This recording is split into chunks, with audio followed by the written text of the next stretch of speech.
Hello, everyone. My apologies for the late start. We unfortunately had a massive distributed denial of service attack against our servers, saturated all of our data lines, like basically hundreds of gigabits of data were saturated. We think we've overcome most of that, and so it's now time to proceed. But as this massive attack illustrates, there's a lot of opposition to people just hearing what President Trump has to say. And I'm honored to have this conversation. I want to emphasize it's a conversation, and it's really intended to just get a feel for what Donald Trump is just like in a conversation. It's hard to catch a vibe about someone if you just don't hear them talk in a normal way.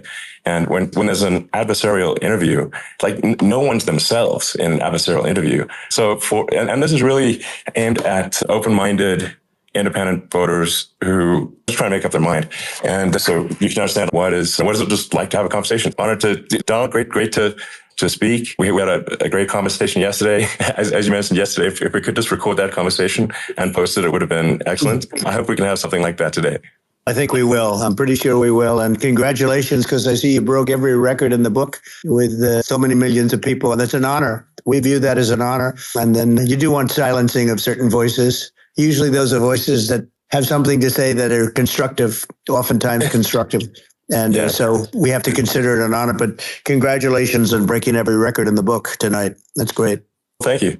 Maybe start off with the assassination attempt, which was an incredible thing. And I have to say that your actions after that assassination attempt were inspiring. You, instead of shying away from things, instead of ducking down, you were pumping your fist in the air and saying, fight. And I think that's the president of the United States represents America. And I think that is America. That is strength under fire. And so that's a part of the reason why I was excited to endorse you as the president of the United States for having another term here. That was just incredibly inspiring. But what was it like for you? Not pleasant. I have to be honest. I said there was blood. I had more blood. I didn't know I had that much blood. The doctors later told me that the ear is a place that is a very bloody place if you're going to get hit. But in this case, it was probably the best alternative you could even think about because it went at the right angle. And it was a hard hit. It was very, I guess you would say surreal, but it wasn't surreal. I was telling somebody you have instances like this or a lot less than this where you feel it's a surreal situation. And I never felt that way. I knew immediately that it was a bullet.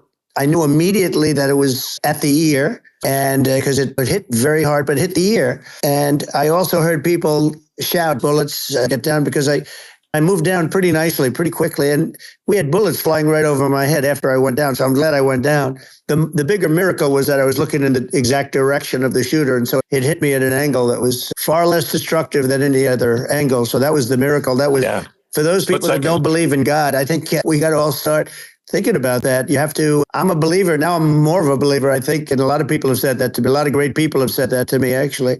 But it was amazing that I happened to be turned just at that perfect angle. And all because I put down a chart on immigration that showed that the numbers were so great. I love that chart even more now. Maybe it's a sign. Maybe that's a sign. Immigration sign. You highlighted a serious issue. Yeah. And at that moment, missed your head. The amazing thing, the sign, I said, bring down that sign on immigration. And it was literally about an eighth of a second where it would be good. And after that, it was going to be a disaster, no matter which way you were facing.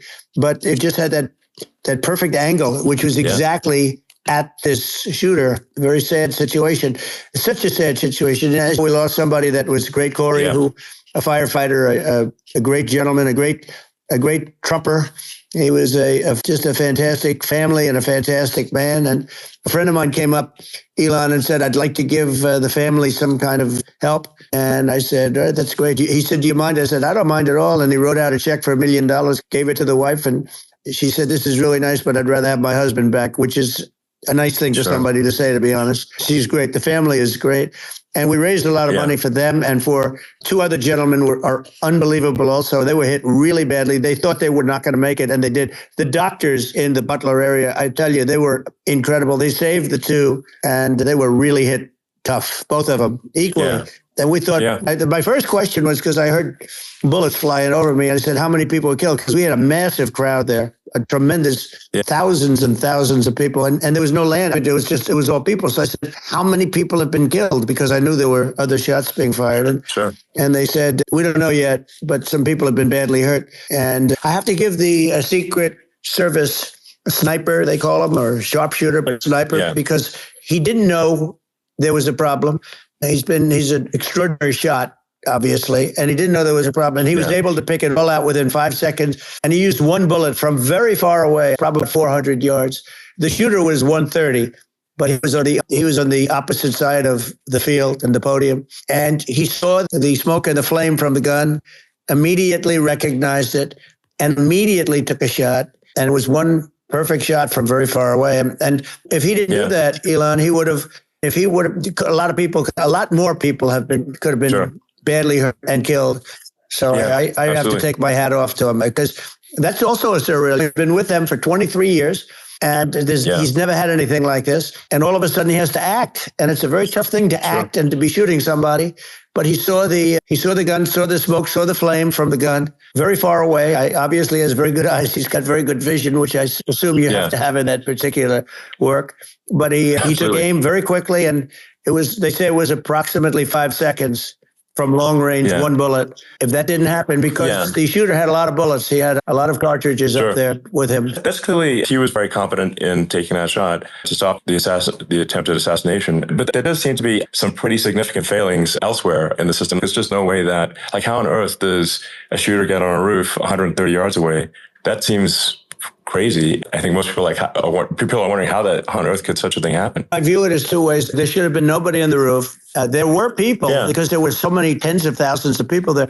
There were people that were seeing him, and there was one woman with a red shirt and Trump all over it, and she's screaming, "That guy's got a gun!" You saw it probably. I'm just, for my part, I think probably many members of the public are wondering how the heck are basically people wondering why, pointing out there's a guy on the roof with a gun, and they're seeing it, but somehow it's not being addressed. That does seem crazy. They're going to learn from this. The communication between the local police, who had an idea, and then ultimately a man lifted himself up to the roof, could barely do it because he was pulling himself up, and he saw the man with the gun. The man with the gun pointed the gun at him.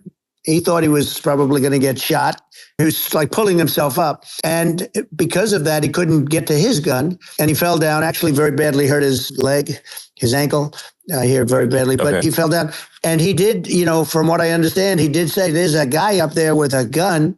The shooting started very quickly after that. I think it forced the shooter to go maybe quicker. He was supposed to be my sons, Don and Eric, they can't believe what happened. They said from 130 yards, a bad shot would hit that target almost every time. They said it's like in golf, sinking a 2-foot putt. Yeah, it's not a tough shot. It's not a long shot. The Secret Service person had the long shot. He had a triple the distance, actually. It was a terrible thing. Look, it's hard. I have to say this about the Secret Service. When I went down, and I went down based on, I think they're screaming, but other people also, because people saw this happen. You had so many people. One of the miracles was that nobody ran. If a gun goes off, the crowd control people showed us this. When guns go off, and it does happen in stadiums at a soccer match or some kind of a match, everybody flees. They call it a stampede, like cattle. But everybody, and a lot of people get killed with those stampedes.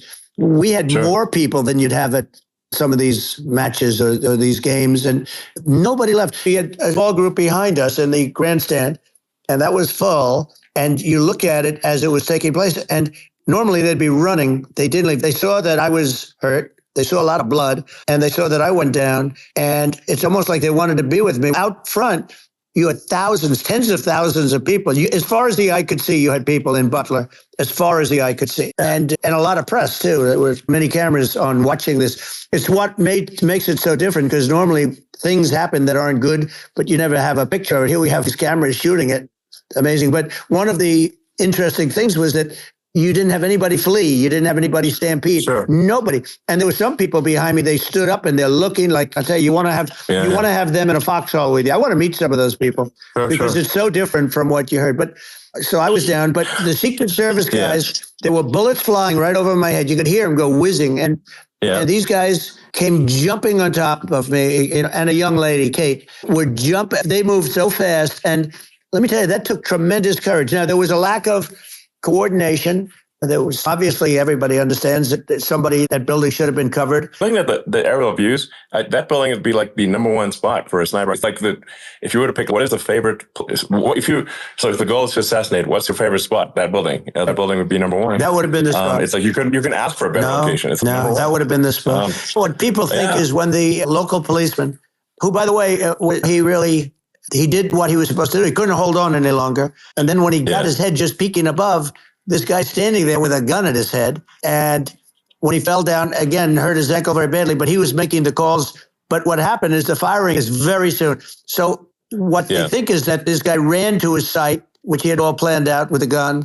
He ran to the site and he started shooting fast. And maybe that's why he missed. He got me, but it could have been a much bigger problem. But he totally would have hit if you hadn't turned your head. It was a very near thing. It was a miracle. If I hadn't turned my head, I would not be talking to you right now. As much as I like you, exactly, I would not. I would not be talking to you. You'd be talking to me from another realm, perhaps. Yeah, that's right. We'd be talking from a different place. But it was a very terrible experience. The Butler Hospital, they did such a great job. The doctors were so good. Everybody was so good. There was a mistake.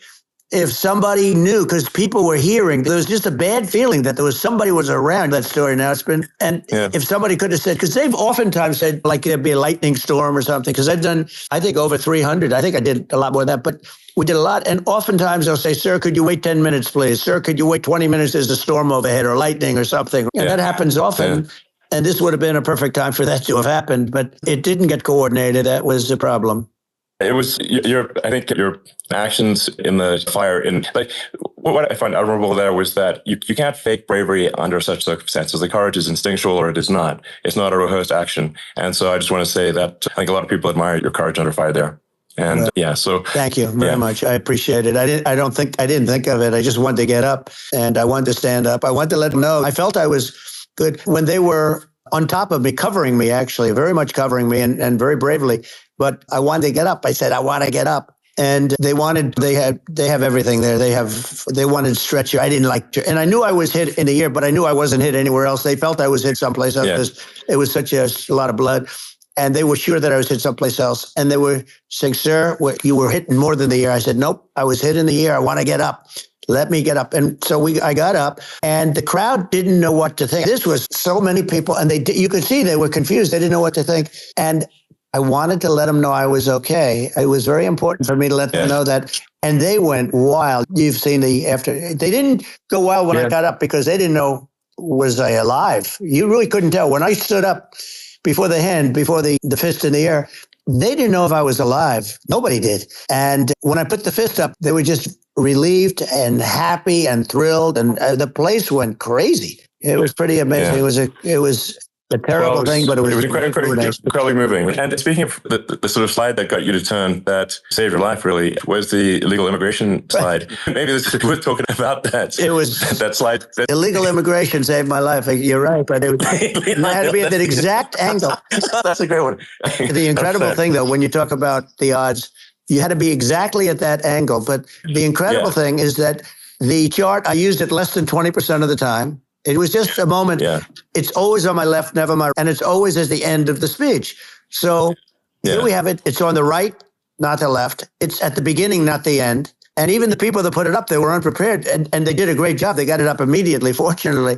But I looked to the right and the bullet came whizzing by, hitting my ear. So it was amazing. But when you think of the odds of that, and that normally you wouldn't use it. Normally I wouldn't have the thing. And then it would have been a very different story. It's very much, I say, an act of God. It's a miracle that it happened. And I'm honored by it. I'm honored by it. What were you about to say about illegal immigration before you were rudely interrupted? I was going to say how good the numbers were. By the way, we're going back to Butler and we're going to go back in October. We're all set up and the people are fantastic in Butler. It's a great area. Great. These are incredible people. Like the three that, in the case of Corey killed and the other two, the families I got to know them a little bit and the families are great. But we're going back to Butler. And I think I'll probably start by saying, as I was saying, being so horribly interrupted. So really interrupted by an assassination. No, but the chart. Some people have no manners. Elon, the chart was just a chart that in my last week, we had the best illegal immigration numbers, meaning stopping. It was at the lowest. You've seen the chart. It's become quite a famous chart. But that was the lowest point ever recorded. It was I was very proud of those numbers. And then you see what happened with these people, Kamala and Joe. You see what happened. They just let it go. I had remain in Mexico policies. I had all these different policies that was so good. Guys like Tom Homan and Brandon Judd from Border Patrol. These are all people that they've been on television. It says the best numbers we've ever had. We had so many different checks. Catch and release in Mexico, not the United. We had catch and release in the United States. We had it in Mexico. We had so many things. We had things where many people come in there, they have contagious diseases. We had everything passed. If you have a contagious disease, I'm sorry, but we cannot allow you into the country. So we were setting literally, and all I was doing is showing that, and I use it sometimes. Sure. And in this case, I'm glad I used it. I can tell you that. But they were fantastic numbers. But I'm going to sleep with that chart always. I'll be sleeping with that chart. That chart was very important for a lot of reasons. Well, would it be accurate to say that you're supportive of legal immigration, but that we obviously need to shut down illegal immigration, and especially unvetted illegal immigration, because and that's not the same as saying that everyone who is an illegal immigrant is bad. In fact, I think most people who are illegal immigrants are actually good, but you can't tell the difference unless there's a solid vetting of who comes across the border. Does that actually represent your position? I say it very simply. They have to come in legally. They have to be checked because look, Kamala was the border czar. Now she's denying it. Everything that I do, she's saying she was strong on the border. We're going to be strong. She doesn't have to say it. She could close it up right now. They could do things right now. It's horrible. No tax on tips. And all of a sudden she's making a speech and saying there will be no tax on tips. I said that months ago. And by the way, they had just the opposite. They had not only tax on tips, but they hired 88,000 IRS agents. And many of them were assigned to go get waitresses and caddies and all of this on tips. They have a policy. They had a policy that they were really going to go after you and were really harassing people horribly. And then all of a sudden, for politics, she comes out with what I said, which I think is terrible. And I think it's also hitting them very hard. These people are fake. Now they're also saying they did a good job in the border. We had the worst numbers in the history of the world, not of our country. There's never been a country in history that has had a catastrophe like this. We've had, I believe, you believe this too, you hear 12 million, 13, I believe it's over 20 million people came into our country, many coming from jails, from prisons, from mental institutions, or a bigger version of that is insane asylums, and many are terrorists. And I'll tell you what, they're coming not just from South America, they're coming from Africa, they're coming from all over the world, they're coming from Asia, they're coming from the Middle East, they're coming from countries that are stupidly and horribly bombing Israel October 7th. They're coming from all over the world. And you look at, it's so sad, October 7th, because it should have never happened. Yeah. It's so sad when you look at Ukraine. It should have never happened. We have a defective government. These are defective people, and they're not that should be running it. But where you see it the best is the border, because you have millions of people coming in a month, and then she gets up and she tries to pretend like she's going to do something. She had 3.5 years. And by the way, they have another 5 months that they can do something, but they won't do anything. It's all, she's incompetent and he's incompetent. And frankly, I think that she's more incompetent than he is. And that's saying something because he's not too good. Yeah. No, I think it is essential to have a secure border. You're really not a country unless you have a secure border. And secure elections. Yeah, absolutely. Secure elections. And so it's just essential to have a real border or we can't function as a country. And our central services are being overwhelmed in a lot of cities. But as we were talking about earlier, I think having a legal immigration process that is smooth and efficient and done well. And I'm speaking as someone who is a legal immigrant. And I think that one way to think of it is, who do you want on your team? Who do you want on Team America? And I think we want to just say, okay, we want to let in people who are going to be great contributors to society and to our economy. Right. And who do you want on the team? And it's not to say that, in my opinion, actually, I'd say probably most of the illegal immigrants actually are actually good, hardworking people. That's my opinion. But some are not. And you just have this sort of adverse selection test where, if somebody's like a career in theft or robbery, I don't understand what's taken them so long to get here, because we're such a target-rich environment. Why aren't more people who have a career in bad things coming here sooner? Because it's a piece of cake to go rob houses in LA or New York compared to other parts of the world. And in a lot of places in America, if you try to stop the person who's robbing you, you'll be arrested. That's right. What's happening with crime, and our police are so good, but they're not allowed to do their job. But I have to tell you, Elon, I hate to say, because it's such a downer to say it. I hate to say it. I hate it, but you have a lot of people that just shouldn't be. I think it's a much bigger number than you think. They're allowing, again, right, they're allowing people from their jails. And if you were running one of these countries where they're coming from, you would have had all of them. As an example, Venezuela, their crime is down 72%. They're taking their drug dealers. They're taking, frankly, their prisoners. They're emptying out their prisons. They're taking criminals, their murderers, they're rapists, and they're delivering them into. But that's what did on a much smaller scale. But this is a massive scale because this is being done worldwide. But here's what's happening. Crime all over the world is down. And wait till you see the numbers that we have. This is migrant crime. This is crime that's going to be. And I saw it today in New York where somebody was knifed with raped the girlfriend of a man that stood there watching in New York in one of the shelters and started pulling out the knives, and bad things happen today. But this is happening every day. These are rough people. These are people that are in jail for murder and all sorts of things. And they're releasing them into our country. And they're telling them, if you come back, we're going to kill you. We're going to give you the death penalty or kill you. So they don't want to come back. But these are rough people. These are criminals that make our criminals look like nice people. And it's horrible what they're doing. And she's in charge of it because now she's trying to say she had nothing to do with it. And she's such a liar because she was called the border czar the first day and it was on the headlines of every newspaper. She's the border czar. She never even went there. She went to one location which had nothing to do with where the problem is. She went in and out because she was getting a lot of pressure, but had nothing to do with the problem is. But she was the border czar, and people can't allow them to get away with their disinformation campaign. Now she's trying to say that she wasn't really involved, and the whole thing is horrible. She was totally in charge. She could have shut the border down without him. He didn't know what he was doing anyways. He wouldn't have even known what happened. You could shut the border down. He wouldn't even know the difference. The fact is that she was border czar, but if you don't have to call her that. The fact is you could just call her. She was in charge of the border. And the border was the worst ever. It's simply not work. Whether it's a question of intention or competence, we don't have a secure border, and we have people streaming over like it looks like a World War Z zombie apocalypse at times. And sometimes you got to wonder, is it real or not? So because you see things, you're like, is it real? So I went to the border at Eagle Pass, and I saw for myself in Texas, and I was like, okay, it's real. I'm like seeing this in real time. I actually posted the video like just live. I just flew there one day and just to see, hey, is this made up or real? And I'm just seeing people stream across the border. And I have to say, at least the people that I saw did not look friendly. These people can look at my video and say, hey, these people look friendly. I don't look super friendly. So these are people that Elon would not be the same man. He had to walk across the street and look these people in the eye. These are rough people. These are really rough people coming across. And I know rough people. And these are people that we don't want in our country. And the cat running one of these countries where they're coming from, you would have had all of them.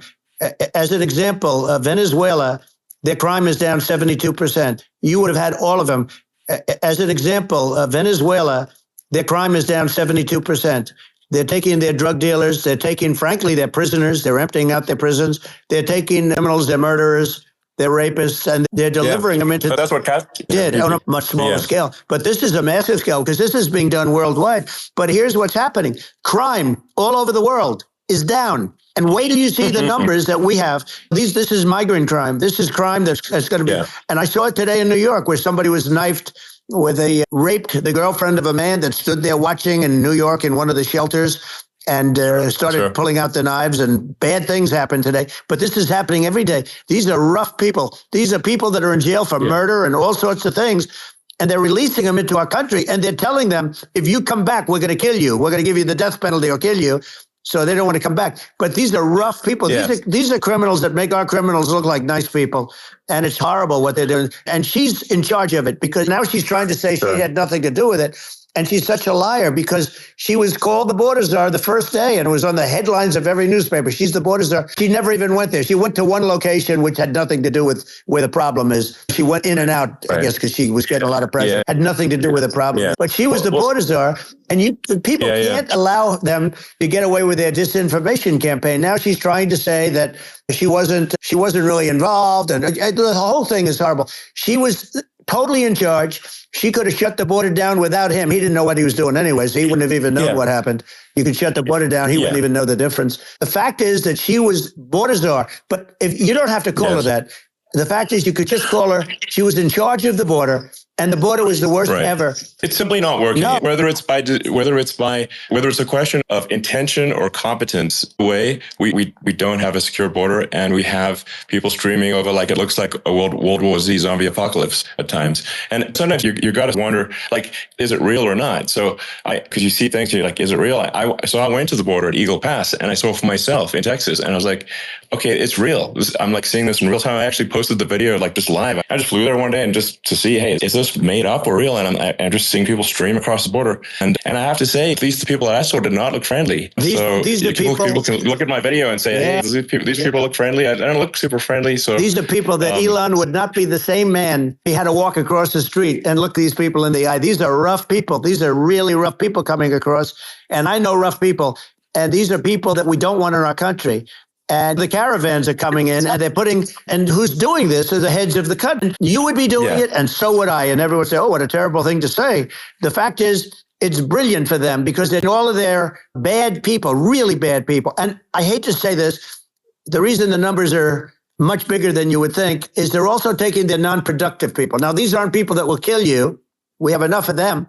But these are people that are non-productive. They are just not productive for whatever reason. They're not workers or they don't want to work or whatever. And these countries are getting rid of non-productive people in the caravans in many cases. And they're also getting rid of their murderers and their drug dealers and the people that are really brutal people. And they're coming into our country at levels that have never been seen before. And I saw an ad just before I got on the air. I'm walking over here. And I saw an ad by Kamala saying how she is going to provide security. Where has she been for 3.5 years? For 3.5 years, we have 20 million people. I think this, frankly, I think this is a fundamental existential issue for the United States. And if we have another 4 more years of open borders, and it's going to be even worse with another 4 more years, it's going to be even worse than it's been for the past 3.5 years. I'm not sure we've got a country. You don't have a country left.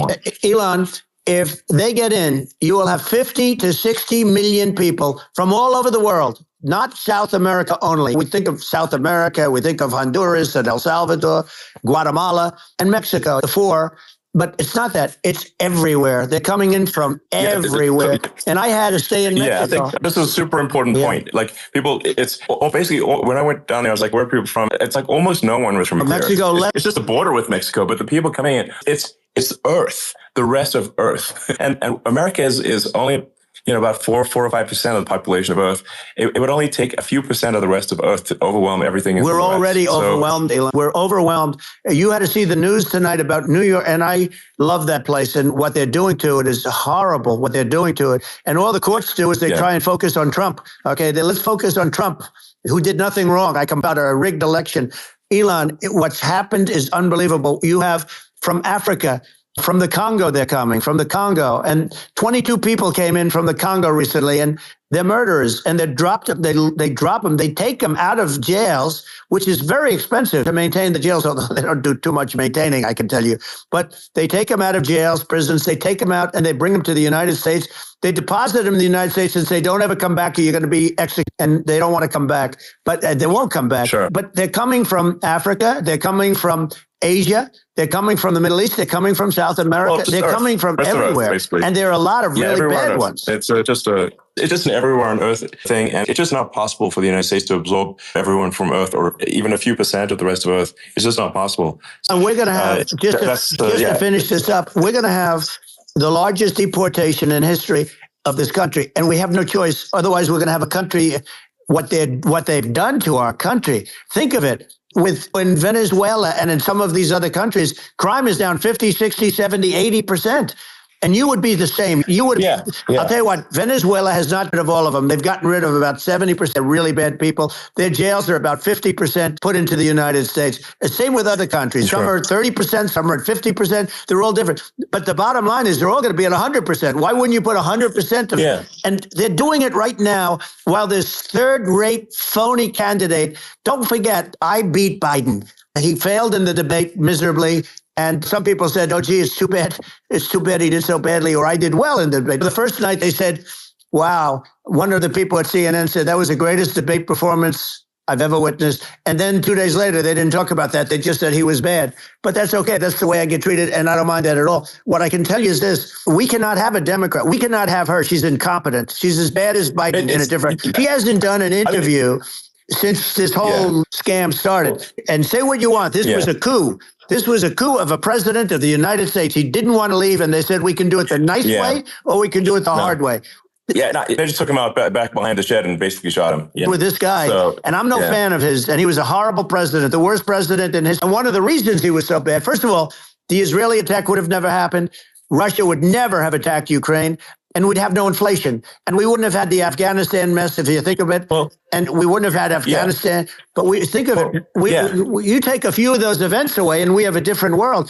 We would also have inflation was caused by oil. Yeah, no, I think you're making an excellent point here, which is that when other countries that are thinking about invading or doing bad things, when they're thinking about that, they're thinking about, okay, what's the American president going to do?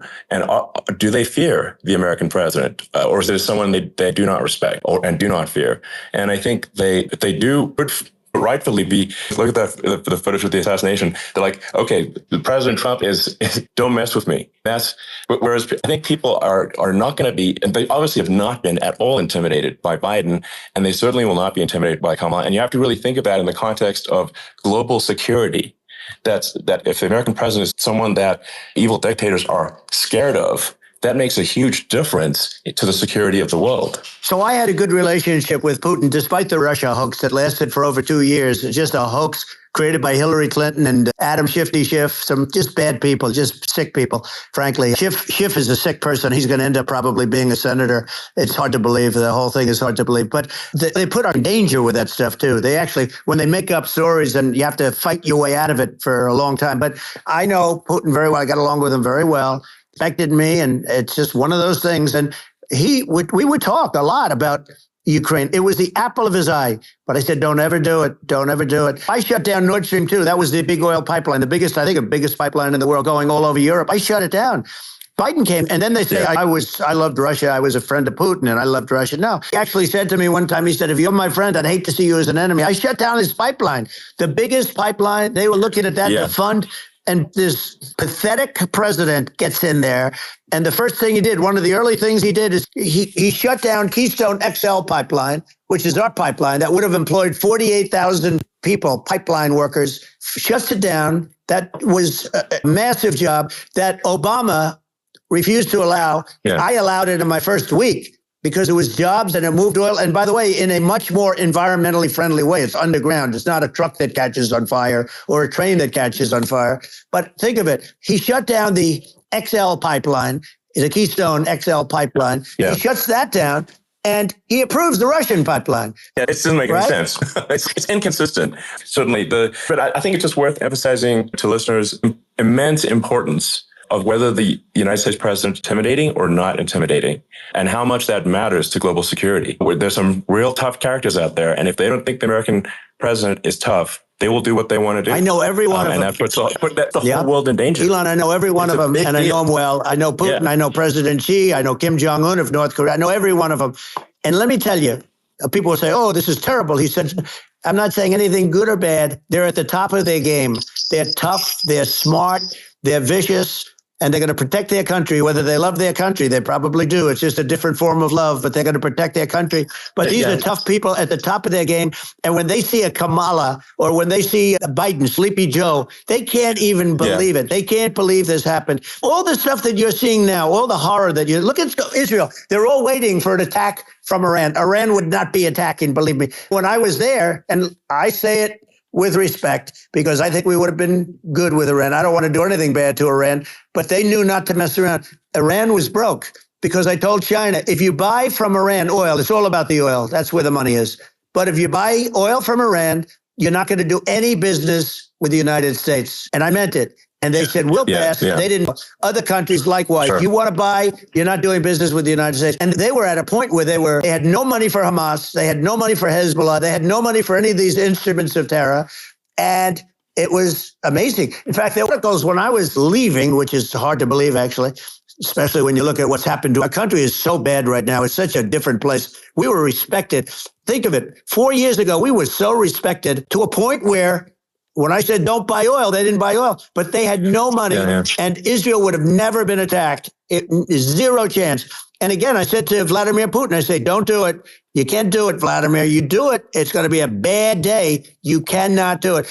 And I told him things that what I do, and he said, no way. And I said, way. And it's the last time we ever had the conversation. He would never have done. I got along well with him. I hope to get along well with him again. Getting along well with them is a good thing, not a bad thing. I got along well with Kim Jong-un. When I met with President Obama just before entering, it's a sort of a ritual, and I sat down with him and we talked. It was supposed to be for a very short period of time. It turned out to be a long period of time. I said, what's the biggest problem? He said, North Korea. I had that problem worked out very quickly. It was nasty at the beginning with Rocket Man and all the different things. Yeah. But all of a sudden I got a call. Those were some epic tweets, by the way. Yeah, they were epic everything. He said that he has a red button on his desk. I said, I have a red button on my desk too, but my red button is much bigger and my red works. And then I called him Little Rocket Man, Little Rocket Man. Anyway, here's the bottom line. All of a sudden, I got a call from him, and they said they want to meet. They want to meet me. And we met, as you remember, we met in Singapore. We met also in Vietnam. And I got along with him great. We were in no danger. But President Obama thought we were going to end up in a war, a nuclear war with him. And let me tell you, he's got a lot of nuclear stuff, too. Exactly. He's got plenty of nuclear. He can do plenty of damage. It's because people like Kim Jong-un, they respond to strength, not weakness. Well, he and I had a good relationship. Remember I met him and we walked onto his land. Nobody ever walked onto his land before. I walked there. I wouldn't say, let's bring up Secret Service again. I wouldn't say they were thrilled when I did that. I walked onto his land. And it was an amazing period. But we were not into it with him because of me. I always say that we have enemies on the outside and we have enemies on the inside. We have some really bad people in our government and people that are and controlling of the people. I'd mention names, but I really don't want to give them the credit. But we have some really bad, and I say they're more dangerous than Russia and China. If you have a smart president, a president that gets it, we are not in danger from those countries because they need us and they need our help. We forced Obama, if you think about it, Obama and Biden and Bush to a certain extent, in all fairness, forced Russia and China together. And if you're a history, first thing you learn is you cannot let Russia and China align. But then they also got, if you take a look, Iran, and they have North Korea. They call it the axis of evil. In the old days, you had the axis of evil. Here we have the axis of evil. These are powerful countries, very heavy nuclear, which is the biggest threat. Yeah. The biggest threat is not global warming, where the ocean's going to rise 1/8 of an inch over the next 400 years. And you'll have more oceanfront property, right? The biggest threat is not that. The biggest threat is nuclear warming, because we have 5 countries now that have significant nuclear power, and we have to not allow anything to happen with stupid people like Biden. Biden did something with Russia. There was no chance of him ever going in. And when I left, and then after I left, they started forming big armies on the border with Ukraine. And I looked at that and I thought he was doing that because Putin's a good negotiator. I thought he was doing that to negotiate. But then Biden started saying such stupid things. For instance, he said that it can be a NATO country. Now, Russia, for as long as there's been NATO, has said, we're never going to agree to that. And we go right up front and say that. And we did things and said things through this president with a low IQ, very low IQ. He had a low IQ 30 years ago, by the way, but now he might not even have a IQ at all. There's nothing on the board that goes this low. He said things that were so stupid. That war had zero chance of happening if I were there. Zero chance. He was saying everything the opposite. And it's so sad because many more people have been in Ukraine than you read about. You don't read about how bloody it is and how disaster. Sure. Hey, look, just in the 2 armies, you lost 500,000 people. And you're just having a hard time. Ukraine, I don't know if you saw the article recently, and it's true. You don't hear the true story. But if you think about it, Russia defeated Germany with us. And they defeated Napoleon. They've been around a long time. They're a big fighting force. Yeah, it's very unfair. And Ukraine now doesn't have enough men. They're now using young men and very old men to fight. And we're in a very bad position. And I'm not going to blame exclusively, but I can tell you I could have stopped that. And a smart president could have stopped that. It wouldn't have happened. But we had a man that actually made it more prevalent. It was so bad. The words that he was using, the stupid threats coming from a stupid face that he was using, I said, this guy's going to cause us a war. He's going to cause us. And let me tell you, it can lead to World War III. That can lead to World War III. The Middle East can lead to. We have numerous places that could end up in a World War III now for no reason whatsoever. I think you're right. I think people underrate the risk of World War III. And it's just when you're looking at the risk of global thermonuclear warfare, it's game over for humanity. And it's something that people have, I think, after the end of the people have become complacent about, but they actually have forgotten that there are currently a lot of nuclear missiles that have targeting parameters for the United States. And one of the things we're going to do is we're going to dome over us. Israel has it. We're going to have the best Iron Dome in the world. We need it, and we're going to make it all in the United States. But we're going to have protection, because it just takes one maniac to start something. We're going to have protection, and we're going to have. Why shouldn't we have an Iron Dome? Israel has one.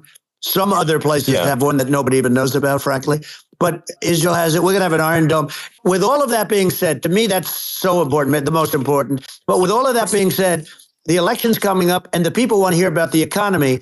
And the fact they can't buy groceries because they don't have enough money to buy groceries. The inflation has killed them. Food prices are up 50, 60, even 100% in some cases. And this stupid administration allowed this to happen. And it's a shame. And that's the thing that people most care about, in my opinion. They care about the border a lot. And we discussed the border at great length. It's nice to have a forum like this where I can discuss something. And by the way, you think Biden could do this interview? Do you think that Kamala could do this interview? They would take a pass. No. So they don't need Elon. They don't need Elon screaming out questions. It's pretty sad when you think that somebody that does this for a living can't answer a question or is afraid to do an interview. And in her case, with a very friendly interview, she's got all friendly interviewers. It's pretty sad. Absolutely. But the big thing now is the economy, Elon. And as much as I view nuclear as the single most important thing, but a lot of people don't understand that. But it doesn't have to. If I understand it, that's all you need. Because if I was president, you're not going to have that kind of a problem. But the thing that they really is making them angry is what Kamala and Biden have allowed to happen to the economy. It's a disaster with inflation. The inflation, it doesn't matter what you make. The inflation is eating you alive. If you're a worker or if you're just a middle income person, you can't afford. 4 years ago, 5 years ago, people were saving a lot of money. Today, they're using all their money and borrowing money just to live. It's a horrible thing that's happening. And we'll end that quick. A lot of people just don't understand where inflation comes from. Inflation comes from government overspending because the checks never bounce when it's written by the government. So if the government spends far more than it brings in, that increases the money supply. And if the money supply increases faster than the rate of goods and services, that's inflation. So really, we need to reduce our government spending, and we need to re-examine. I think we need like a government efficiency commission to say, hey, where are we spending money that's sensible? Where is it not sensible? Right. And we need to live within our means. We're currently adding, I think, $1 trillion to the deficit roughly every 100 days. And the interest payments on the national debt have now exceeded the defense budget. It's on the order of $1 trillion. It's interest. And it keeps growing. I rebuilt our military, largely rebuilt our military, did a great job on it, which was so important. We had jets, we had fighters and bombers that were 70 years old. We did a great job in that. Then we gave $85 billion of it back to Afghanistan, if you can believe it. We gave them $85 billion. They're one of the largest sellers of military equipment in the world. They're selling what we gave them. That was one of the most embarrassing days in the history of our country. But if you think about, let's go back to the economy. We have to bring energy prices down. Energy started at the price of gasoline. Now, your cars don't require too much gasoline. You have and you do make a great product, I have to say. I have to be honest with you. That doesn't mean everybody should have an electric car, but these are minor details. But your product is incredible. But the gasoline, Elon, is the cost of energy. Not only gasoline, it's the cost of heating your house and cooling your house. That has to come down. It's gone up 100%, 150, and 200%. That has to come down. When that comes down, and we're going to drill, baby, drill. They stopped drilling, and then they went back to drilling because they went back to the Trump policy. But if they won the day after they get into office, this country will go out of business because they're going to go to an energy policy that's not sustainable. Wind, different things. You're not going to have anything. And I know you're a big fan of the AI, and I have to say that AI, and this is shocking to me, but AI requires twice the energy that the country already produces for everything. We're going to have to build a lot of energy if our country will be competitive with China, because that's our primary competitor for this, on the AI.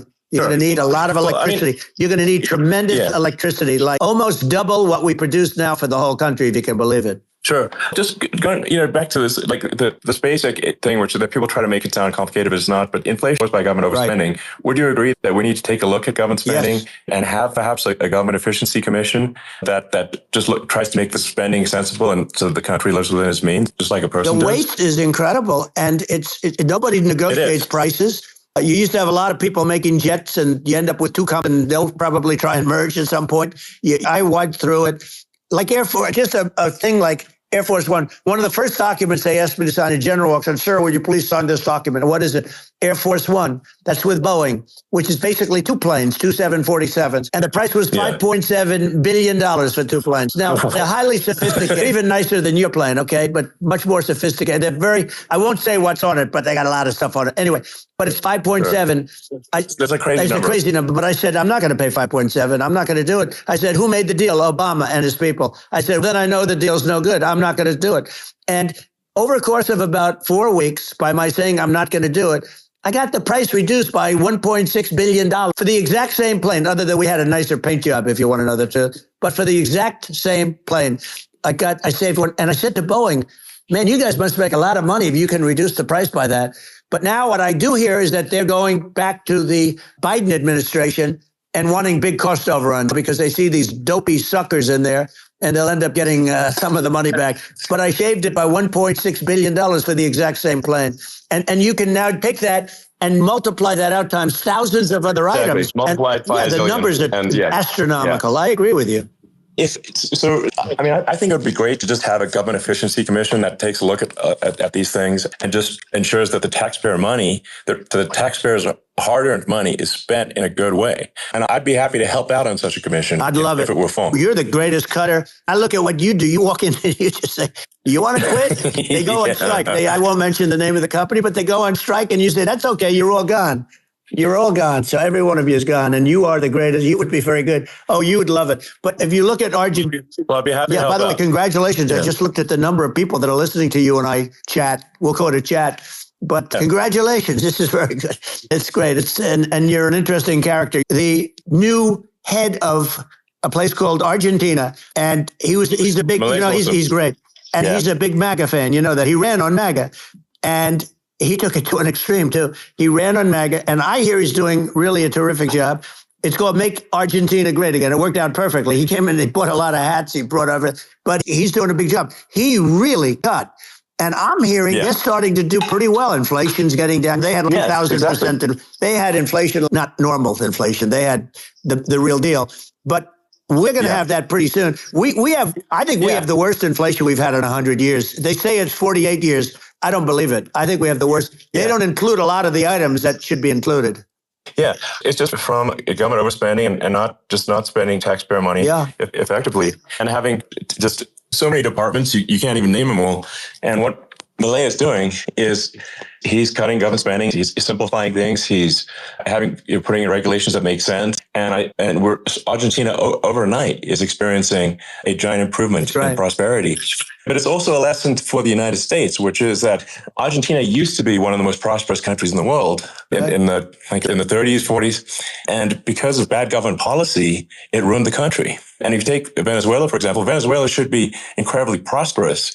They have phenomenal reserves of everything, oil, everything. And it should be prosperous, but if the government's wrong, it impoverishes the people.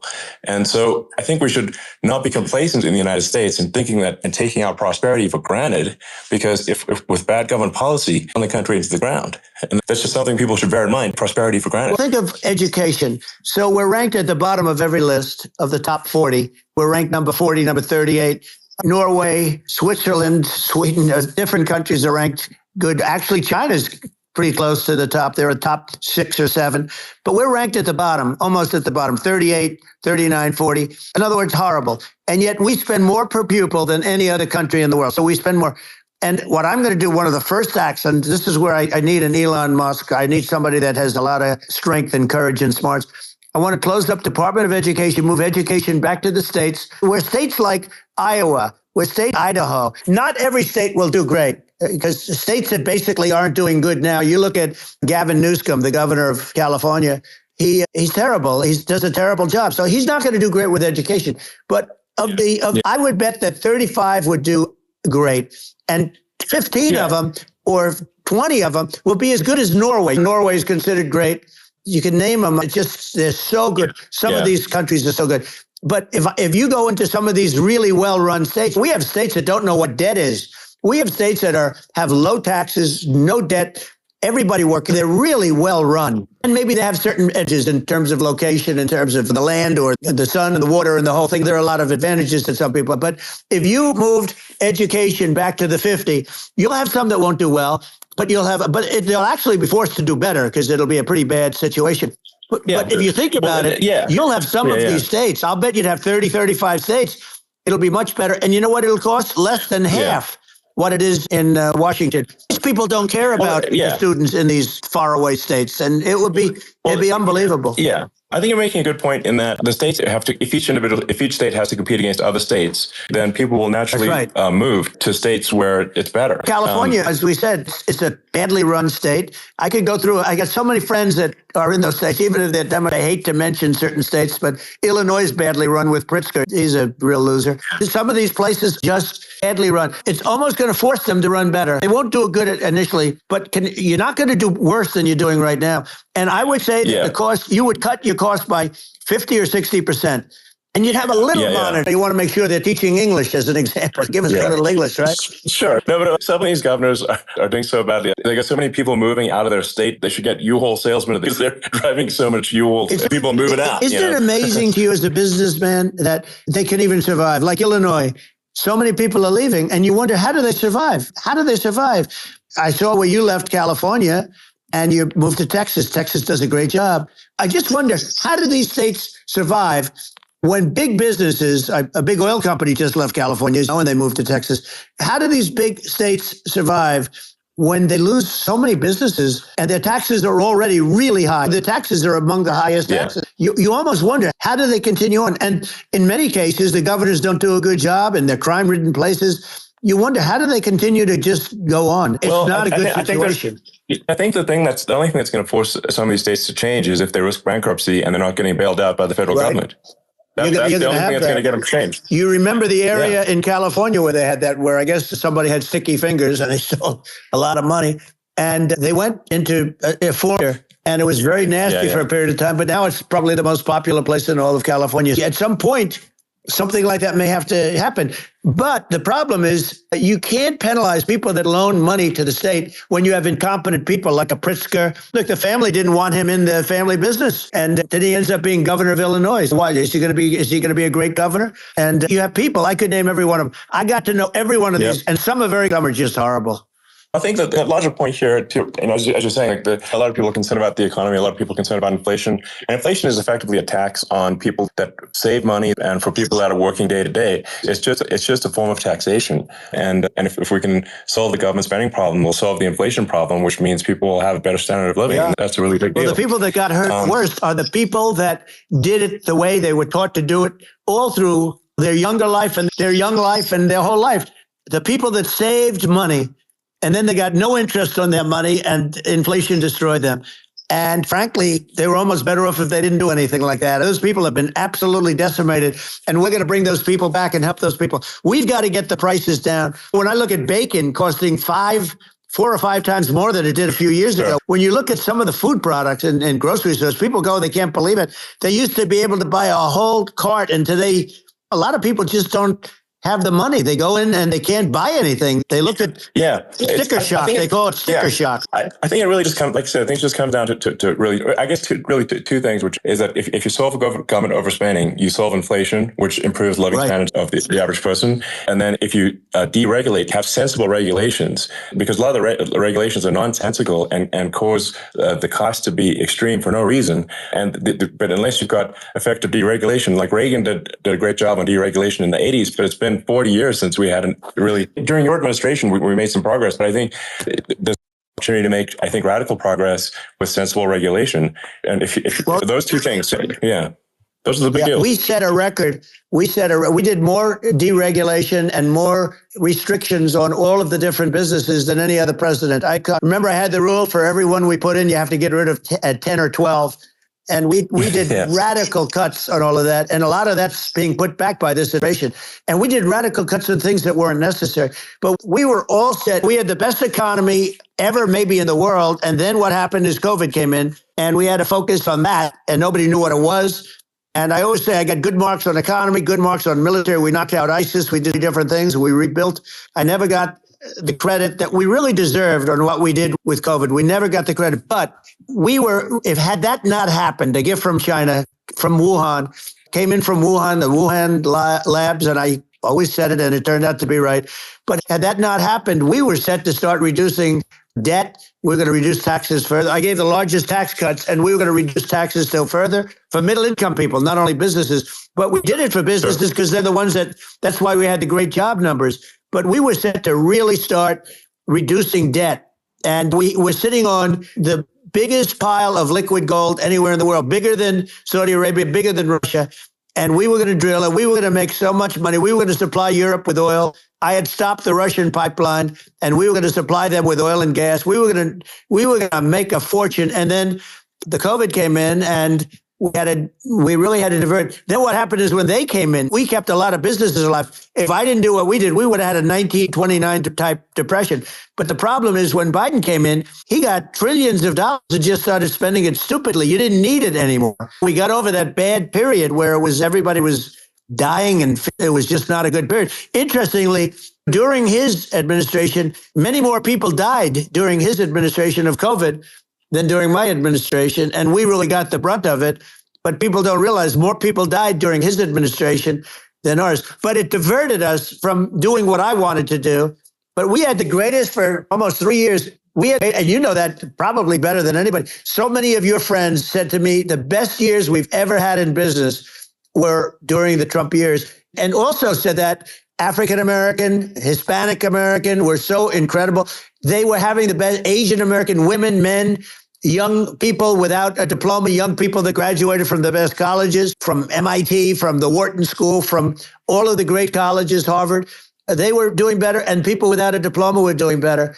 And everybody was happy. And then COVID had it. The problem is they spent trillions and trillions of dollars. They wasted. They shouldn't have taken any money, and we wouldn't be having inflation right now, which is killing our country. Yeah, absolutely. And I should probably say something about my views on climate change and oil and gas, because I think it probably different from what most people would assume, because my views are actually pretty, I think, moderate in this regard, which is that I don't think we should vilify the oil and gas industry and the people that have worked very hard in those industries to provide the necessary energy to support the economy. And if we were to stop using oil and gas right now, we would all be starving and the economy would collapse. So I don't think it's right to vilify the oil and gas industry.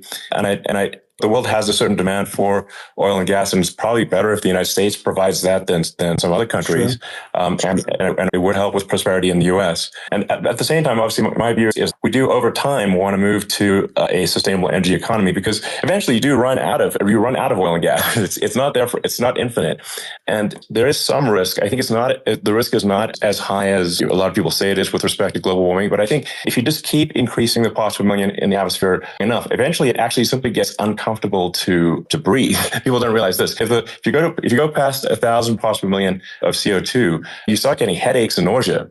And so we're now in the sort of 400 range. We're adding, I think, about roughly 2 parts per million per year. It still gives us, so what it means is we still have quite a bit of time, but so we don't need to rush, and we don't need to stop farmers from farming or prevent people from having steaks or basic stuff like that. Leave the farmers alone. I agree. How crazy is that, where you have farmers that are not allowed to farm anymore and have to get rid of their cattle, and the whole world is a little crazy, but it's largely taken its lead from us. I just say, though, I've heard in terms of the fossil fuel, because even to create your electric car and create the electricity needed for the electric car, fossil fuel is what really creates that at the generating plants. And so you can't get away from it at this moment. Someday you might be able to. I do hear we have anywhere from 100 to 500 years left. Much of it hasn't even been found yet. Yeah. But there are tremendous, like Anwar. I got Anwar in Alaska approved. Ronald Reagan couldn't do it. Nobody could do it. Everybody tried. Nobody could do it. I got it approved. The first thing that Biden did was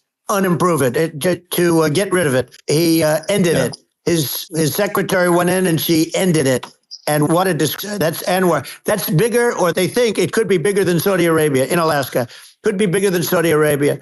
But they went in and they terminated it. And I'll get it going very quickly, because not only is it big for Alaska, I mean, you talk about economic development, that for the United States, I mean, that is, they say bigger than Saudi Arabia or the same size, and pure, really good stuff. And they ended. So I think we have perhaps hundreds of years left. Nobody really knows. But during that time, something will come around that will be very good. Yeah. My estimate would be a little more aggressive than that, but it's not the sort of like we're all going to die in 5 years. That's obviously BS. But my view is, if you just look at the parts per million that increments every year, you get 2 or 3 parts per million every year of CO2. I think some of that, it's problematic if it accelerates, if you start going from 2 or 3 to say 5. And then there may be some situations where you get a step change increase in the CO2. And I think we don't want to get too close to 1,000 ppm, because that's actually makes it uncomfortable to breathe. Like just existing in 1,000 ppm CO2 is uncomfortable. That's considered like an industrial hazard. Right. That's actually, you start getting headaches and stuff. So it's even without global warming, it's not comfortable to live. So you don't want to get too close to that. But I think we want to just move over. And if, I don't know, 50 to 100 years from now, we're I don't know, mostly sustainable, I think that'll probably be okay. So it's not like the house is on fire immediately, but I think it is something we need to move towards. On balance, it's probably better to move there faster than slower, but like I said, without vilifying the oil and gas industry and without causing hardship in the short term. I think this can be done without, people can still have a stake and they can still drive gasoline cars. Sure. It's okay. It's not, I don't think we should vilify people for it, but I think we should just generally lean in the direction of sustainability. And I actually think solar is going to be a majority of Earth's energy generation in the future. And it's certainly trending that way. And so you get the solar power, combine that with batteries, because obviously the sun doesn't shine at night. And then you use that to charge the electric cars, and you have a long-term sustainable solution. And that's what Tesla is trying to move things towards. And I think we've made a lot of progress in that regard. But when you look at our cars, we don't believe that environmentalism, that caring about the environment should mean that you have to suffer. So we make sure that our cars are beautiful, that they drive well, that they're fast, they're sexy, they're cool. In fact, literally, the sexy joke, Model S, Model 3, Model X, and Y spells out sexy. It's probably the most expensive joke out there. But I don't know, I like cheesy humor. But I'm a big fan of, let's have an inspiring future, and let's work towards a better future, and we do so without demonizing. I'm okay. It's very interesting. You use the word global warming, and today they use the word climate change, because you have some places that go up, and so they were getting themselves a little with the word global warming, because not every place is warming. Some places are going the opposite direction. But I'm waiting for you to come up with solar panels on the roofs of your cars and on the trunks of the cars. And it just seems like something that at some point you will come up with. I'm sure you'll be the first. But it would seem that a solar panel on the roof, on flat surfaces, on certain surfaces might be good, at least in certain areas of the country where you have the world, where you have the sun. But I would think, and I have no idea because that's not my world, but I would think that this would be something that would be interesting. The one thing that I don't understand is that people talk about global warming or they talk about climate change, but they never talk about nuclear warming. And to me, that's an immediate problem.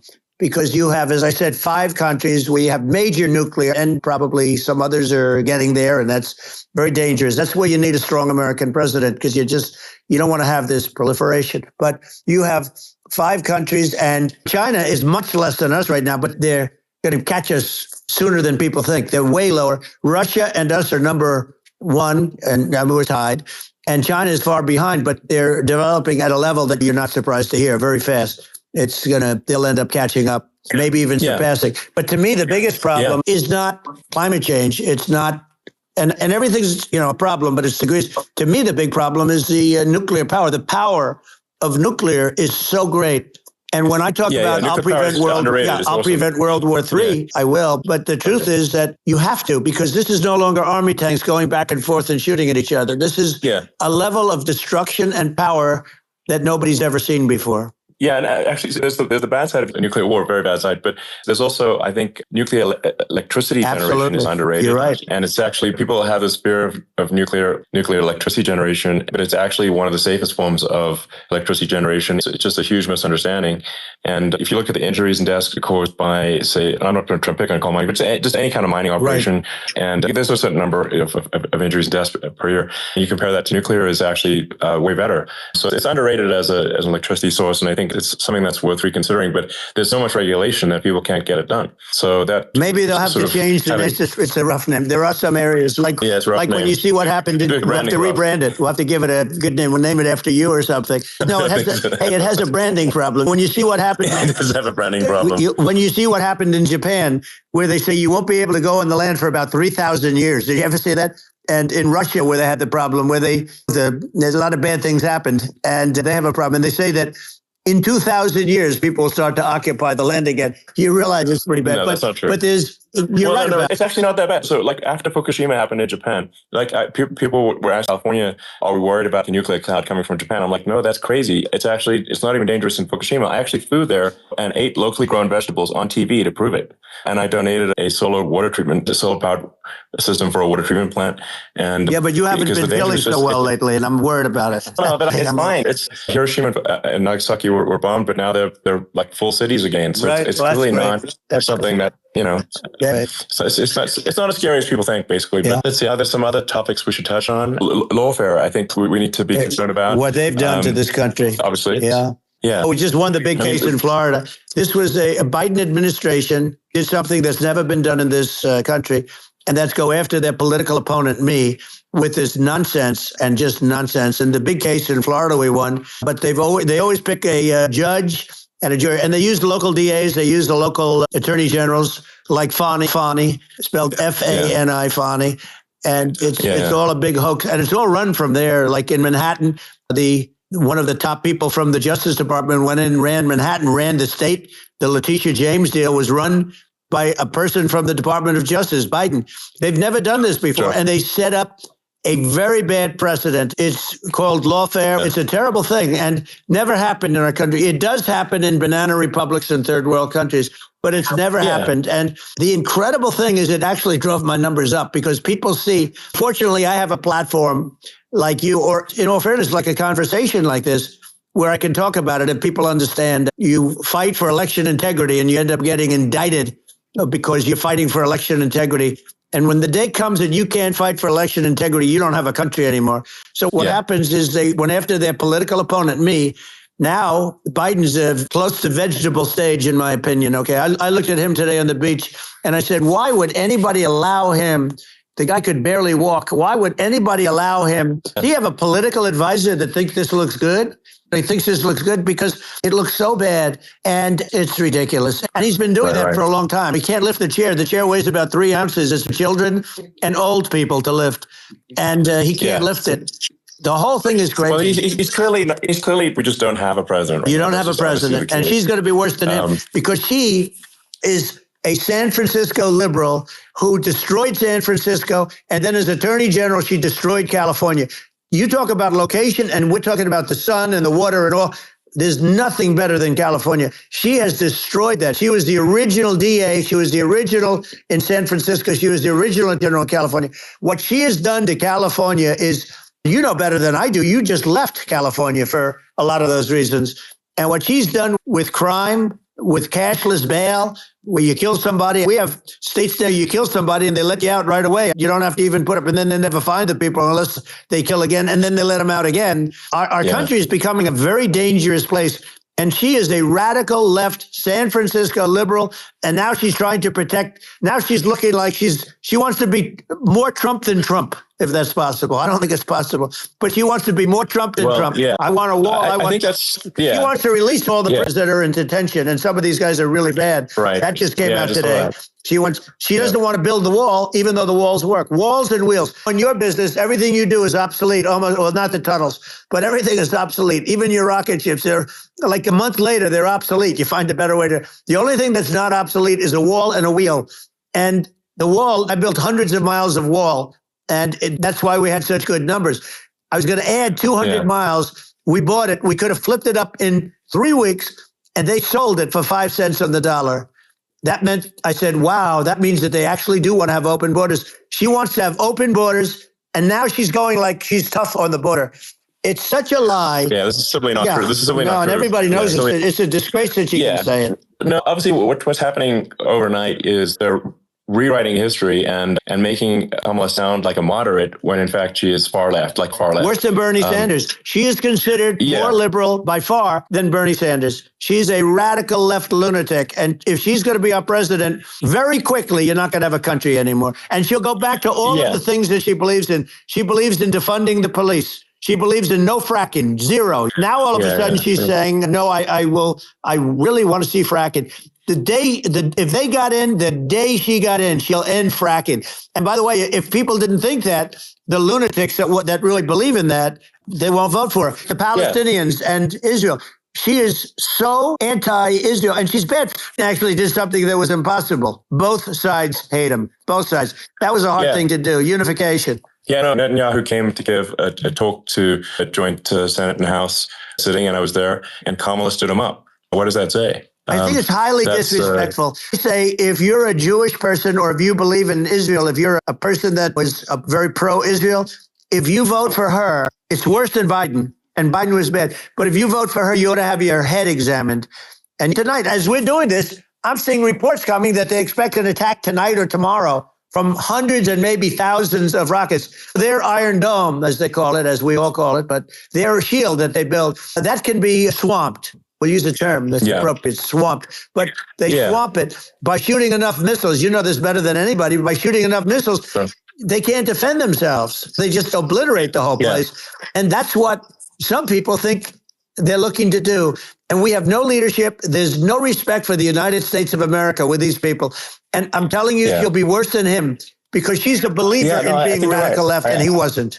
I think you're right. It's important for the public that may be listening to this to look at Kamala's track record before the last month and say, is that a track record you agree with? And I think if you're an independent moderate, you definitely would not agree with it because her behavior has been far left. And we're seeing just an overnight propaganda attempt to rewrite history and make it sound like Kamala's moderate when she in fact is not moderate. Her running mate approved, signed into legislation, tampons in boys' bathrooms, okay? Now, that's all I have to hear. Tampons in boys' bathrooms. And that means she believes in that too. This guy, because he was the closest to her. A lot of people thought she'd pick sort of the opposite, but she picked an anti-Israel radical left person. But she is far worse, they say, than Bernie Sanders. If we have her as a president, if we have a Democrat at this moment as the president, I don't think our country can survive. I think we're in massive trouble, frankly, with the Kamala administration, and that's my honest opinion. And I think really it's essential that you win for the good of the country for this election, and I'm just stating my opinion. Now, you may have seen this, but I got a letter from the EU Commission, saying to not have disinformation on during this discussion that we're having. And there's a lot of attempts to do censorship and to force censorship, even on Americans from other countries. And what do you think about that?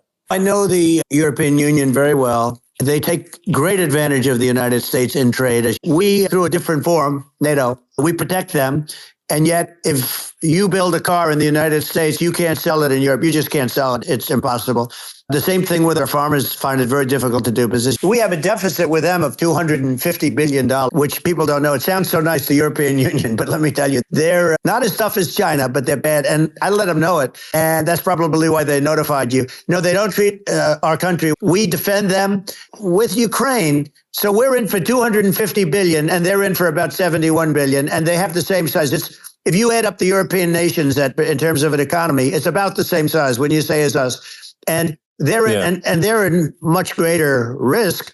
They're right there. We have an ocean separating us from, in this case, the enemy would be Russia. It used to be for the Soviet Union, but let's assume they're close enough. What happens is they're in for 70-something million, I think even less than that, billion, and we're in for about 250 billion, and it could be a lot higher than that. And I say, why aren't you going to equalize? Why aren't they paying what we're paying?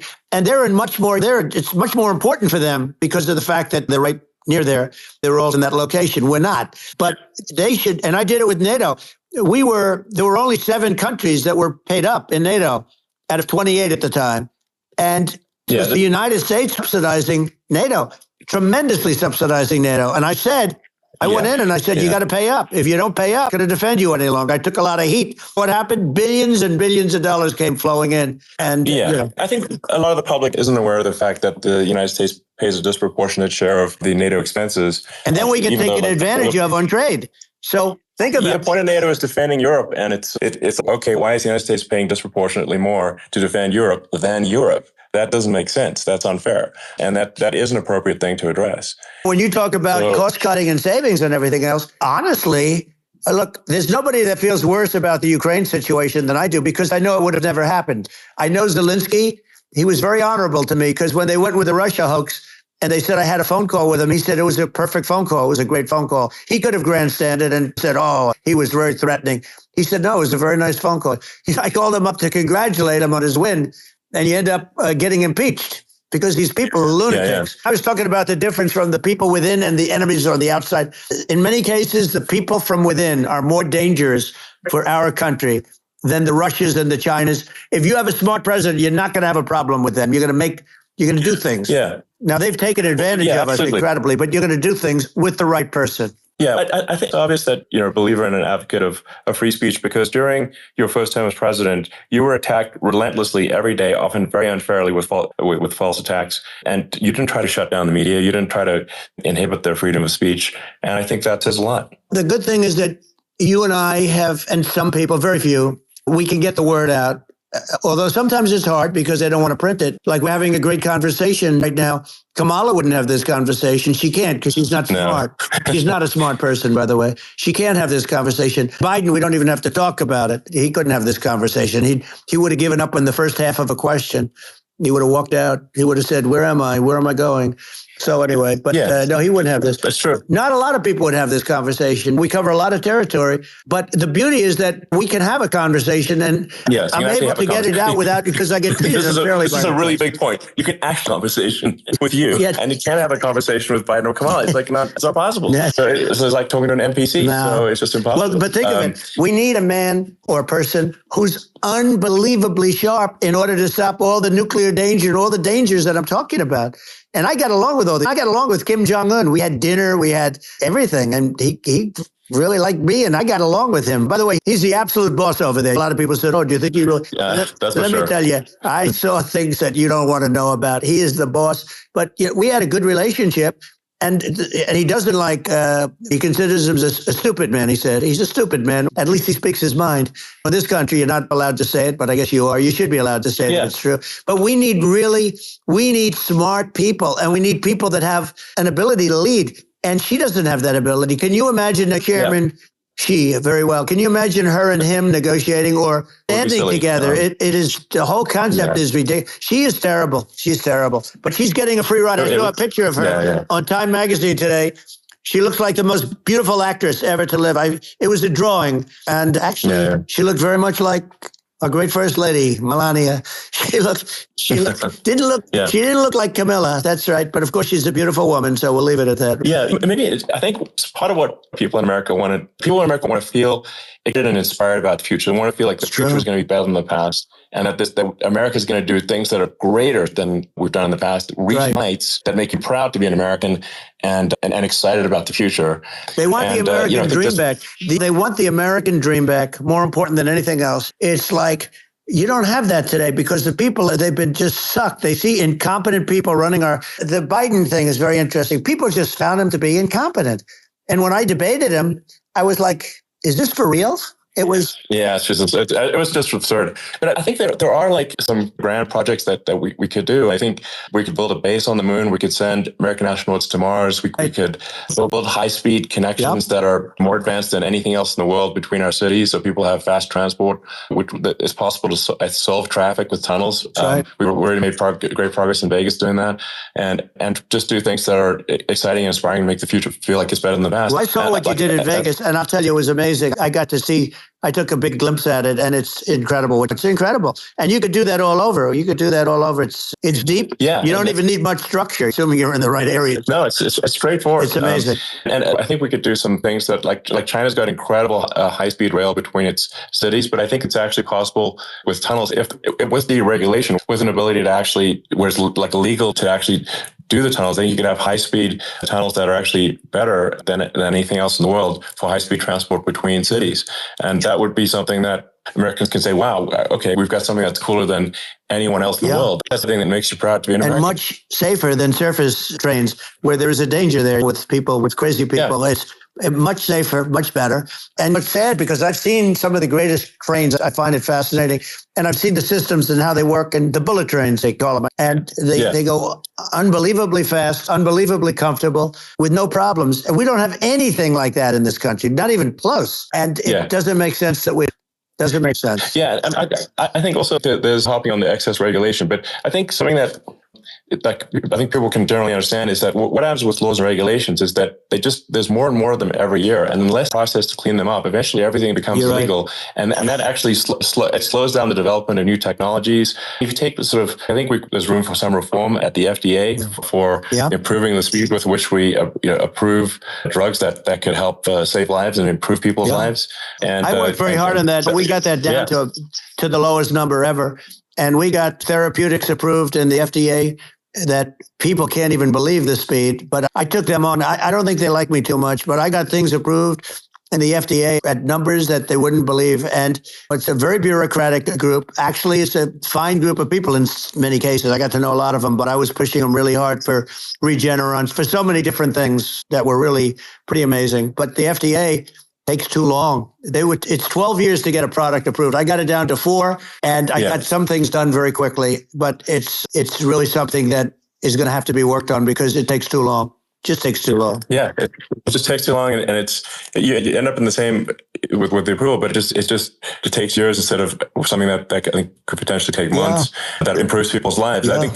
But I just want to sort of hop on this point that there has to be an active process for reducing rules and regulations, because otherwise they just keep building up every year and you get like hardening of the arteries, and eventually everything's illegal or takes forever.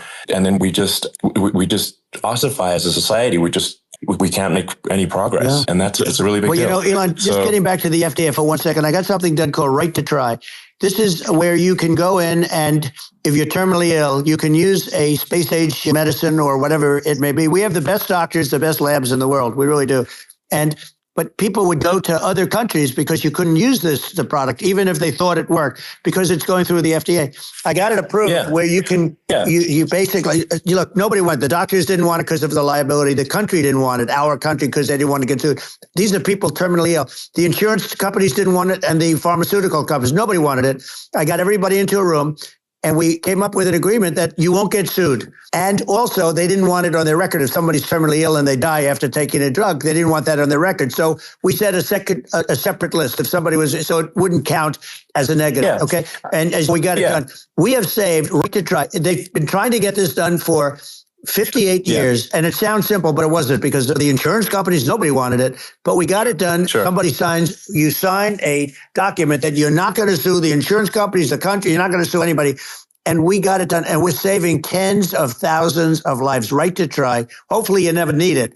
But if you don't have to travel to Asia. People, if they had money, they go to Asia, they go to Europe.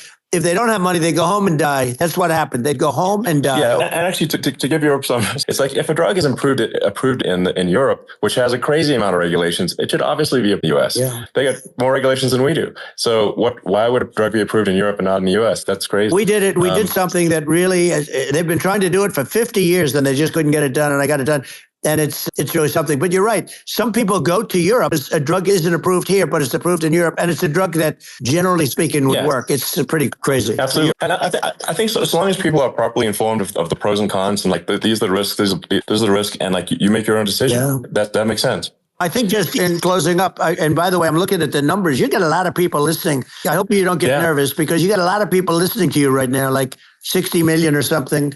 What is that number? That's crazy. It's amazing how you can see that right away. What is the number? Wow. What is it? I think in terms of people, that's bigger than you said. You said 25, and you're much more than double that number, 25 million. I think you're going to be 60 or 70. And I guess over a period of time, I congratulate you. Do I get paid for this or not? I think actually in terms of the number of people that will hear this conversation over the next few days to weeks, it's going to be hundreds. That's what they say. Yeah, that's good. Look, it's an honor. But I just ask this, are you better off now or Well, you're better off when I was president. Nobody's better off now. We put out polls on that, and nobody's better off now. Inflation has killed it, and they also feel very unsafe. You look at what's going on with a lot of different things. You look at the riots we had at the colleges over, it's ridiculous, but all of the riots, they just feel unsafe. And now they really feel unsafe because you have a new form of crime. It's called migrant crime. I call it Biden migrant crime. Maybe I'll call it Kamala migrant crime. But with all these things, I always try to get to the ground truth by just asking people. And my mom lives in New York, and I was like, have any of your friends been attacked or assaulted? And she said, yeah, 3 of her friends in 3 separate incidents were assaulted just in recent months, just walking around the streets in New York. And I said, what happened to the people that assaulted them? Oh, nothing. They got away, and they just know they always get away. Nothing, and they don't even bother reporting it because they know that people are not going to get prosecuted. They just let violent criminals out in New York. The only one that gets prosecuted is Donald Trump.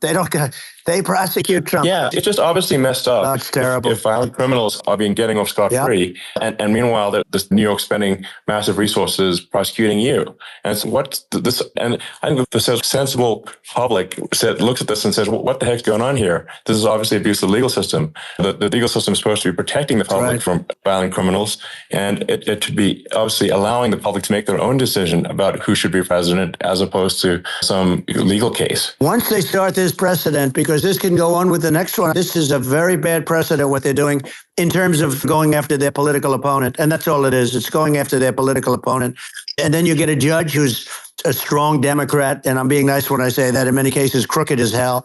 But you get a judge and you go into an area where a Republican gets 3 or 4% of the vote, and you'll have a jury pool with people that hate Republicans or hate supposed to be the other way, though, because it could start the other way in areas where they hate Democrats. And you get into a Pandora's box. It's a very dangerous thing for this country, and a very dangerous thing even for the state. New York City is losing. New York City and state lose a lot of business over what they did to me, because these people say, we don't want that to happen to us. That's no justice system. You have an unfair system of justice, and it's costing New York State a tremendous amount of money. People are leaving and companies are leaving, and they won't come back.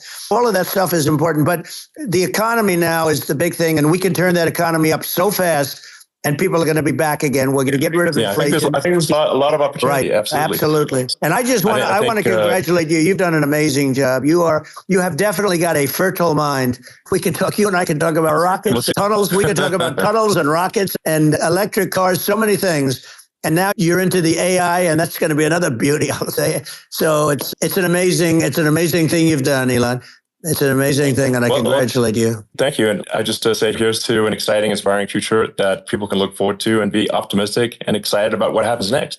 And that's the kind of future that I think you'll bring as president, and that's why I endorse you. I appreciate that. That endorsement meant a lot to me. Not all endorsements mean that much, to be honest. Your endorsement meant a lot. And we have a phrase, make America great again. It's pretty simple, but it really says that we want to make America great again. And we can do it. We can do it now. But if we were going to suffer another 4 years like we've suffered for the last 4 years, I'm not sure the country can ever come back. That's how it is. It's so bad. We have to do a lot of things. I think that's a very real risk. Yeah, it's a big risk. It's a very real risk. Yep. And I'd just like to note to people listening, like, I've not been very political before. And if you look at my record, I'm not like, some sort of try to paint me as a far right guy, which is absurd because I'm like making electric vehicles and solar and batteries helping with the environment. And I actually, I supported Obama. I stood in line for 6 hours to shake Obama's hand when he was running for president. And so it's not like I'm like some sort of dyed-in-the-wool long-term Republican. I call myself historically a moderate Democrat, but now I feel like we're really at a critical juncture for the country. And I think a lot of people thought the Biden administration would be a moderate administration, but it's not. And obviously, we were just going to send an even further left administration with Kamala. That's my honest opinion. Her dad is literally, she was brought up as her dad is a Marxist economist. You can Google it. We're not making this up. That's how she was brought up. And we want to have a future that is prosperous. And I think we're just at this critical juncture. And I think this is a case of America is going to at a fork in the road, and it's true. And I think it will take the path to, like, you are the path to prosperity, and I think Kamala is the opposite. Then that's my honest opinion. I'm gonna get attacked like crazy, and I've also experienced quite a bit of lawfare myself. But I'm just trying to tell people my honest opinion, and I've been really active in politics before, and I'm just trying to point out that my track record historically has been moderate, if not slightly left. And so this is to people out there who are in the moderate camp to say, I think you should support Donald Trump for president. And I think it's actually a very important junction in the road, and we're in deep trouble if it goes the other way. I want to thank you. And I actually always did think of you as somewhat left. I must say that. So even more of an honor to have your endorsement. I know how strong you feel about it. But when you think of her, San Francisco, 15 years ago, I had a great friend, Bob Tish. He said it's the greatest city in America. And now it's almost not livable there. And California likewise. And she was involved in the destruction of San Francisco and the destruction of California. And she will be involved in the destruction of our country if people are so unwise as to elect her. And I hope that doesn't happen. And I hope the elections are going to be run honestly. We're going to turn this country around. We're going to do things and we can do it fairly quickly.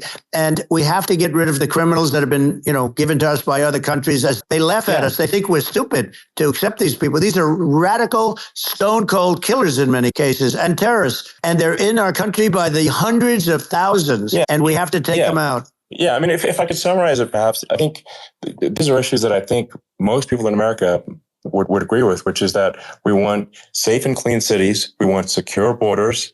We want sensible government spending. We want to restore both the perception and reality of respect in the judicial system, to stop the lawfare.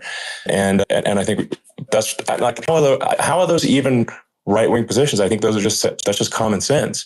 And would you agree with that? 100%. I don't understand they call it progressive. They don't like the word liberal anymore, but call it liberal or progressive. I don't understand how somebody could say that it's okay for them to empty prisons into our country. And again, I told you their crime rates all over the world are going way down, which makes sense. In fact, the next time what we'll do is if something happens with this election, which would be a horror show, we'll meet the next time in Venezuela because it'll be a far safer place to meet than our country. Okay, so you and I will go and we'll have a meeting and dinner in Venezuela because that's what's happening. Their crime rate's coming down and our crime rate's going through the roof. And it's so simple. And you haven't seen anything yet because these people have come into our country and they're just getting acclimated. And they don't know about being politically correct law enforcement or lack of law enforcement. And our police, I have to just end with this. We have great police. We have great law enforcement, but they're not allowed to do their job. They have to be able to do their job without being destroyed. Absolutely. And it's obviously demoralizing if you're a police officer risking your life to arrest criminals who could kill you and do kill you sometimes. And then you arrest the violent criminal and then the DA doesn't prosecute and they just let the guy out. And why should a police officer risk their life to arrest a violent felon if Elon, nothing's going to happen? Even worse, they prosecute the police officer. They go after it and they prosecute the police officer and they take away his pension. They take away his job. He loses his family. He loses his house. I thought it was very telling, like incredibly telling, that when there was that case where a gang of thugs beat up police officers, I think it was in Times Square in New York, and then nothing happened to those guys. They were let out, zero bail, and I think a bunch of them were given free tickets to California. Why does that is a gross indignity against the United States, and this is insane. Have we lost all pride? How can such a thing be allowed to occur? I've never seen anything. We see where they get shot. It's a very dangerous profession, but it's something they're very proud of, and they want to be able to do their job. But I've seen them get shot. I've seen a lot of things, but I've never seen these guys are standing in the middle of a big street, everybody watching them, and they're literally boxing, like punching, stand-up fighting a police officer. There were two of them, and you had about six of these guys, and they're punching the hell out of them. And in their own country, they would be, if they did that, they'd be shot. They would be shot instantly. And they come to countries, and it's taking them a while to realize that we don't do that in the country. But in their own country, if they stood on a street and had a fight with a police officer, they would be shot. There's no political correctness. And it's such a sad, it's such a sad thing to see. And that's the reason you have crime, by the way, because we don't do anything about it. Yeah, we just cannot have a situation where our police officers are beaten up on camera by a gang of illegal immigrants, and then nothing happens to the guys that beat up the cops, and they're let out. This is unacceptable. Well, we're going to change it, and we're going to get them out of the country. When I first got involved, they said you couldn't get them back to these countries. You couldn't take them back. In the case of Guatemala, Honduras, El Salvador, some others, you couldn't get it back. And I said, really? Oh, you can't get it back? Because he couldn't get him back. They'd fly him in and they'd put planes on the runways in these countries so you couldn't land a plane. They'd bring him back. And the generals told me, sir, we can't bring him back. The countries won't accept MS-13 gang members. They won't accept them. And I said, really, how much do we pay these various countries in terms of economic aid, which is also somewhat ridiculous? And the answer was $750 million. I said, good. Tell them they're in default. They're delinquent. We're not paying them anymore because they won't accept it. And you know what happened? They all called me, every one of them. They said, We would be honored to take them back, sir. We would be honored. It was so easy. But it's one of those things. And we got them back. We took in so many. MS-13 is probably the worst gangs in the world. They're the most vicious, violent. We took them out of here by the thousands and got them out of here. And their countries took them back. And because I said, you're not getting any more economic aid. And once I said that, they were nice. They wouldn't take them back for Obama. They wouldn't take them back for anybody. And now we have a problem because we have this guy, and they don't take him back anymore with Biden because they don't respect him. So it's got to be done. We just can't have, whether they're citizens or not citizens, we can't have, because they won't prosecute citizens either. It's not just illegals.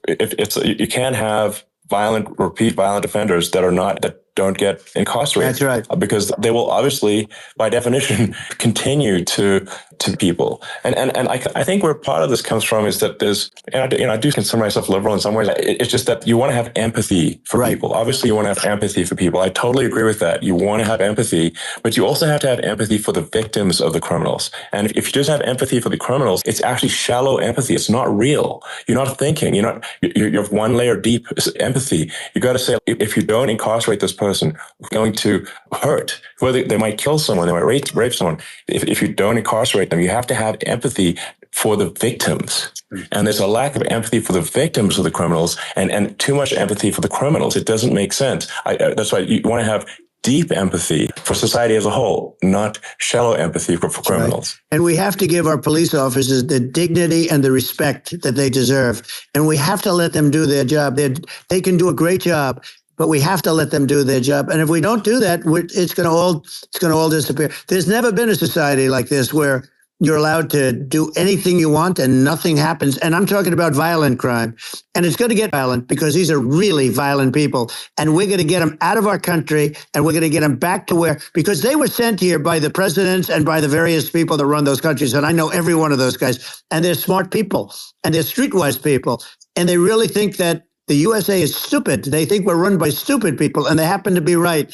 But when I was there, we had no problem. We got them out. We took out thousands of MS-13 gang members. We brought them back. And now, again, it's the same old story. We don't do it. And they actually gave them a big increase. They raised it up to billions of dollars and nothing for it. I hope everybody's going to vote for Trump, and we're going to get this country straight. Yeah. And I didn't need this. I didn't need this. I had a very nice life. I didn't need to go through court systems and go through all the other stuff and run at the same time. I have to run. I have to go through fake trials with, in some cases, corrupt judges, totally corrupt judges. I didn't need it. I had a nice life. I have great locations. I have beautiful oceans that I have places. But I felt it was important. And if I had to do it over again, you probably think I'm crazy for doing it, actually. But if I had to do it over again, I would have done it over again, because this is so much more important than me or my life. We're going to save this country. This country is going down. And these people are bad people that we're running against, and they're liars. They make statements. They do things that are so bad. They say they're going to make a strong border. They say they've been great on the border, and they've been the worst in history. They say they're going to stop crime. They speak for themselves. It's so incredible. It's got to the point where people just don't even bother reporting crime in a lot of cities because they know nothing that's going to happen. And that's what I hear anecdotally from people all the time. It's just my values. I'm just saying to people out there, like the things I think are important for the future is we've got to have safe cities. We've got to have secure borders. We've got to have sensible spending. And we've got to have, so we can have a prosperous future. And then we want to have some exciting sort of moonshot project that people can get fired up about. That's the future I'm looking for. And I'm pro environment, but I'm not against. I'm not like I don't think we should vilify the oil and gas industry because they're keeping civilization going right now. But I do think we want to move at a reasonable speed towards a sustainable energy economy. Those are my values, and I think and that's why I'm supporting you for president. I appreciate it. We're going to give incentive to companies to come into our country, not to leave our country. We're going to be giving tremendous incentives. We want companies to build here, not to build in other locations. And we want to create jobs. And again, it's about the American dream. You don't hear about the American dream anymore, Elon. You're the American dream in the truest sense, but you don't hear about the American dream anymore. And you're going to hear about it. People, they need that incentive to go out and do it. They're going to love their lives. They're going to look forward to getting up in the morning and going to a job that they love, not that they can't stand, or not any job at all where they have no money, where they literally have no money. And then they end up with violence and lots of other problems. No, we're going to do some great things. And I learned a lot in the first. We had a great economy and all of that. We rebuilt the military. We did so much. But I also learned the best people. I learned the good people, the smart people, the dumb people, the people that can do things, the people you learn. When I first came in, I tell people I was in Washington, D.C. only 17 times, according to the fake news media. I was in 17 times. I never stayed over. And you don't know people. You rely on other people to give you names, and then you realize the people you relied on weren't so good. Now, we had great people, but we also had some where I wouldn't have, used them had I known. Now I know everybody. And I think we're going to really turn things around fast. We have no choice. Otherwise, we're not going to have a country. And I really appreciate this. To me, it's been a lot of fun being with you. You're an amazing guy. You've done an incredible job and a great inspiration to people, a great inspiration. And I hope you keep going and just continue to do well. And we're going to have a big election coming up. And I think November 5th will be the most important day in the history of our country. I think that election will be the most important election. And I think it'll end up being maybe the most important day in the history of our country, because if we don't win, I just feel so sorry for everybody. No, I think we're at a fork in the road of destiny, of civilization. And I think we need to take the right path. And I think you're the right path. So I think that's what it comes down to. Thank you very much, Elon. It's a great honor. And we'll do it again sometime. And it's been really fun. And I hope you got a lot of viewers. I hear you got a lot, but I hope you got I know you got a lot of them. I appreciate it. I'll see you soon. All right. Sounds good. Thank you. Thank you, Elon. Thank you very much. Bye.